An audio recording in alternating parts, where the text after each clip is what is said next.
TRS కు సంబంధించి మహిళలే గాని పెద్దలే గాని ఈడ మత పెద్దలే గాని ప్రతి ఒక్కరు కూడా ఒకటే ఆలోచన, ఈడ కాంగ్రెస్ పార్టీ ప్రభుత్వంలో ఉంది, ఇటువంటి పనులు కావాలన్నా ఈరోజు కాంగ్రెస్ పార్టీకి సహజంగా కూడా పార్టీ ఏదైతే గవర్నమెంట్ ఉన్న పార్టీ పనులు చేయాలి.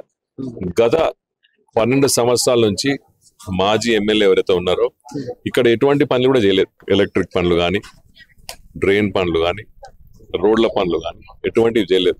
ఆయన ఒకటే ఒక పని ఏం చేసిందంటే పండుగలు వచ్చినప్పుడు చీరలు, టిఫిన్ డబ్బాలు, కుక్కర్లు, ఈ గిఫ్ట్లు తప్ప ఈ ఇక్కడ సంబంధించిన ప్రభుత్వానికి సంబంధించిన ఎటువంటి స్కీములు కూడా ఎవరికి కూడా అందలేదు. కాబట్టి రోజు రోజుకు టిఆర్ఎస్ పార్టీ వాళ్ళు కాంగ్రెస్ చేసే అభివృద్ధి పథకాలకు ఆకర్షితులై రోజు రోజుకు జాయిన్ అవుతున్నారు.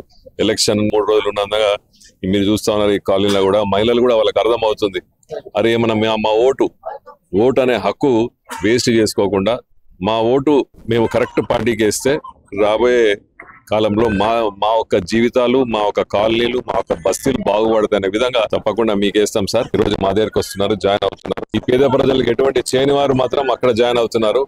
ఓటర్లు, మహిళలు, బాధలు ఉన్న వాళ్ళు మాత్రం కాంగ్రెస్ పార్టీలో ఆకర్షితులై కాంగ్రెస్ పార్టీలో వాళ్ళు అనుకుంటున్నారు బీఆర్ఎస్ఏ గెలుస్తుంది కానీ ఇప్పుడు పబ్లిక్ డిసైడ్ అయిపోయింది.